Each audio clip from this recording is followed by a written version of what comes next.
Tiba-tiba teman Yaya ini, dia kesurupan, kemasukan makhluk goib.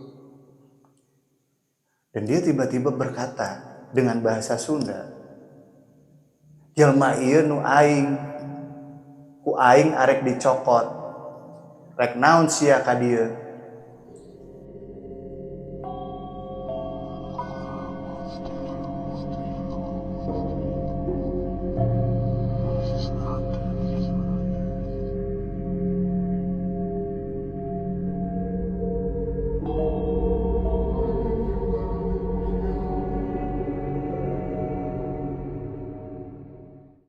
Kali ini saya akan menceritakan sebuah kejadian nyata yang saya alami pada saat itu di mana saya sedang berada di rumah, sedang melakukan pengajian rutinan setiap seminggu sekali,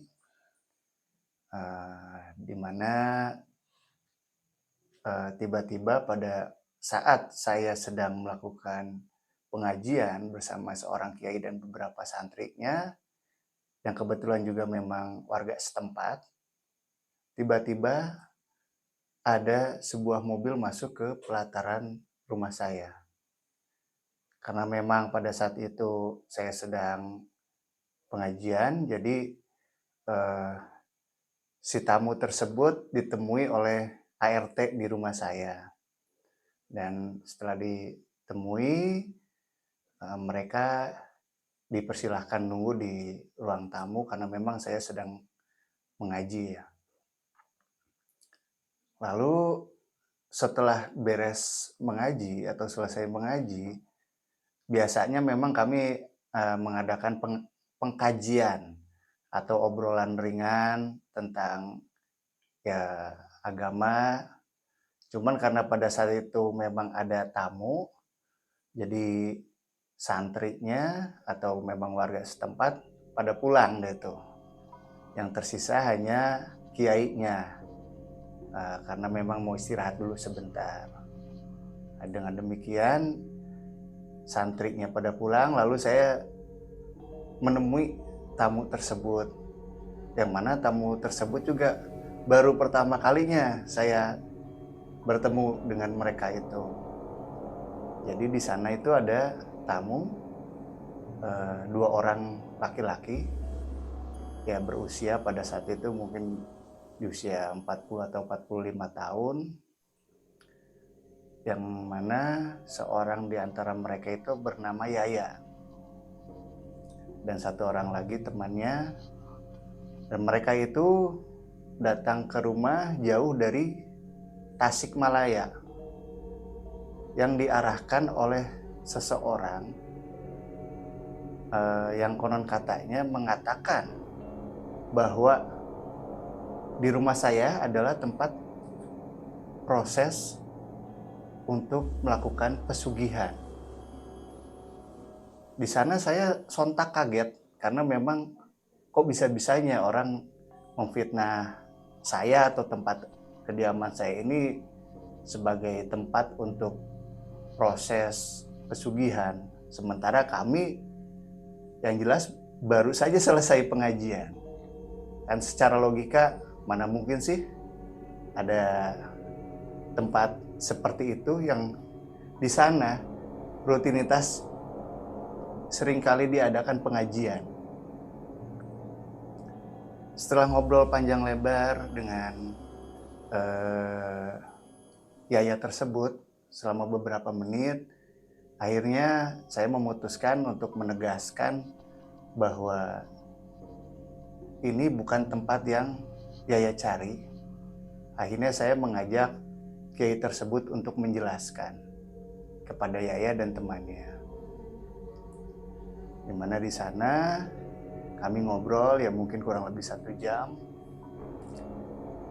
panjang lebar, kenapa Yaya bisa istilahnya nyasar ke rumah untuk dengan niatan melakukan pesugihan tersebut.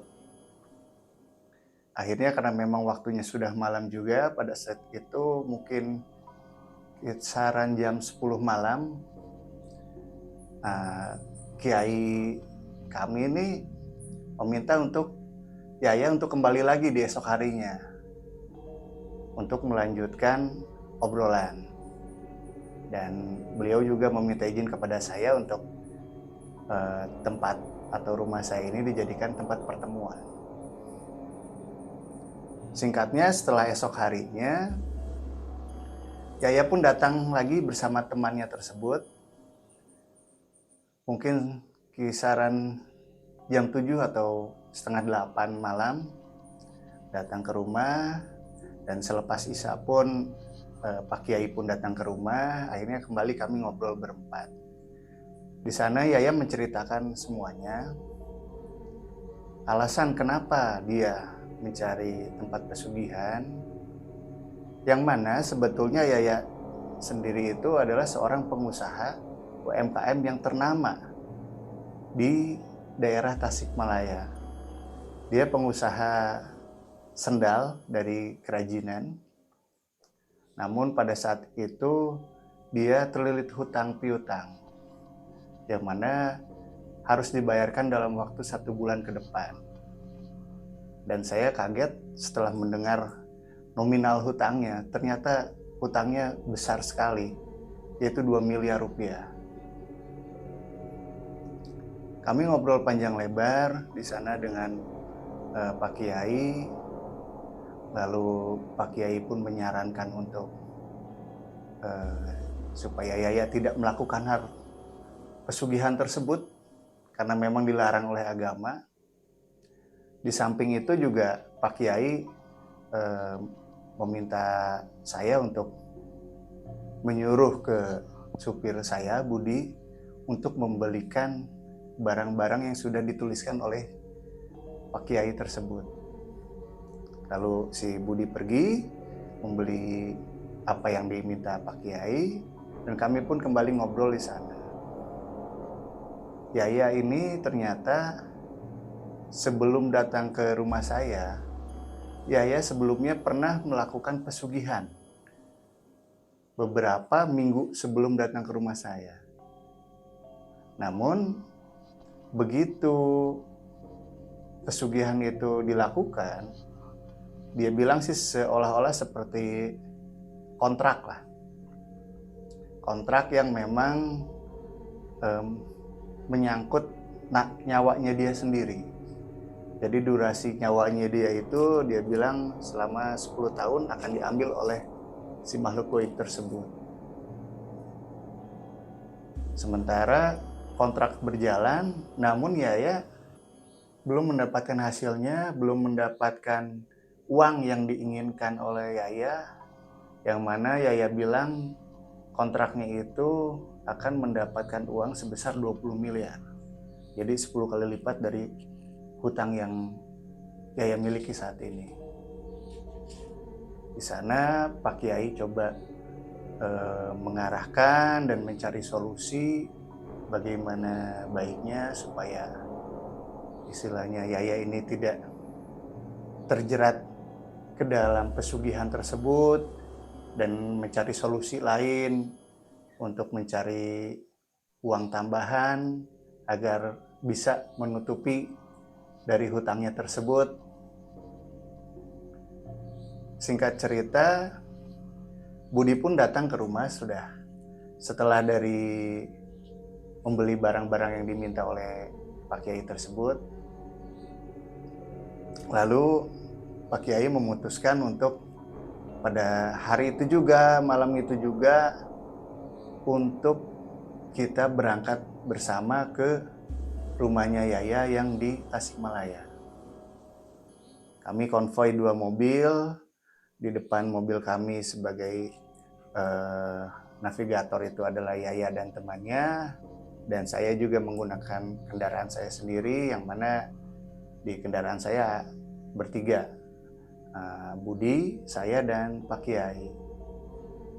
Perjalanan pada saat itu dari rumah saya di Cirebon menuju ke Tasikmalaya ya lumayan agak lama juga ya, membutuhkan waktu 3-4 jam. Nah, di dalam perjalanan itu mulai ada keanehan-keanehan.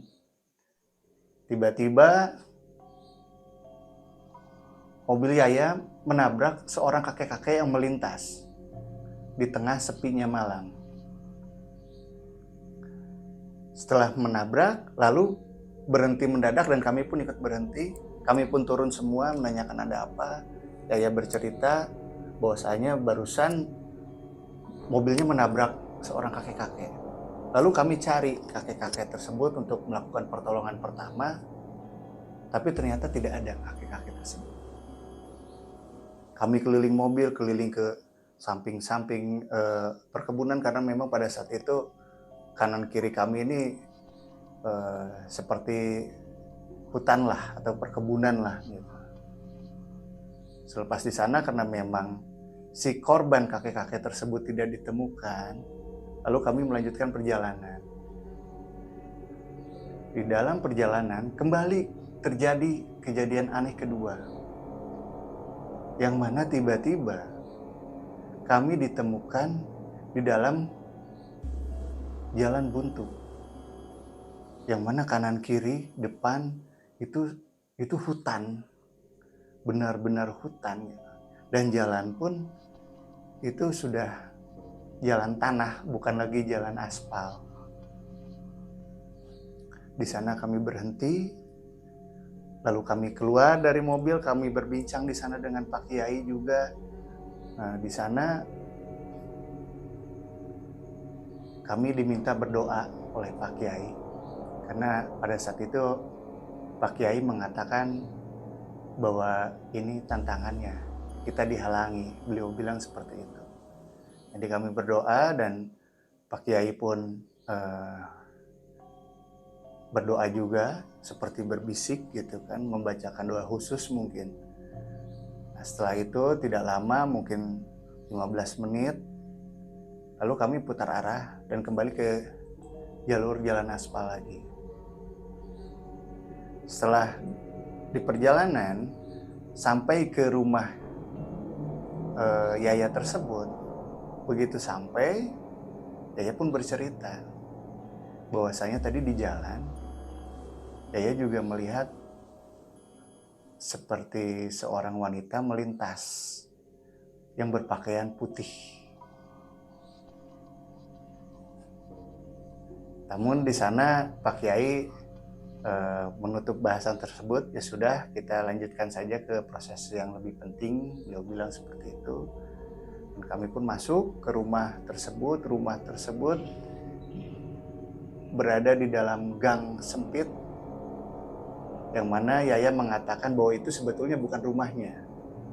Itu rumah yang sengaja Yaya kontrak untuk bersembunyi, untuk menghindari dari para penagih hutang kepada Yaya. Tibalah di dalam rumah, kami mulai persiapan, mengambil wudhu dan segala macam. Pak Kiai pun menyiapkan segala peralatan yang tadi dibeli oleh Budi. Kami mulai mengadakan ritual pengajian di sana yang dipimpin oleh Pak Kiai tersebut. Baru kami memulai, tiba-tiba semua lampu di dalam rumah tersebut konslet, seperti meledak.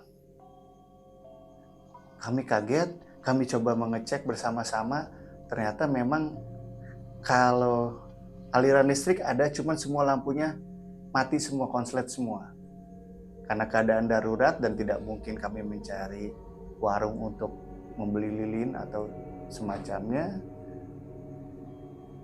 jadi terpaksa menggunakan cahaya dari senter ponsel saya, yang mana ponsel dari yang lainnya, yang Budi sendiri tertinggal di mobil, dan yang Yaya dan temannya lowbat juga, habis baterainya. Jadi hanya mengandalkan satu sumber pencahayaan. Mulai pengajian berjalan, di dalam pengajian tersebut suasana hening, namun bulu kuduk merinding. Tiba-tiba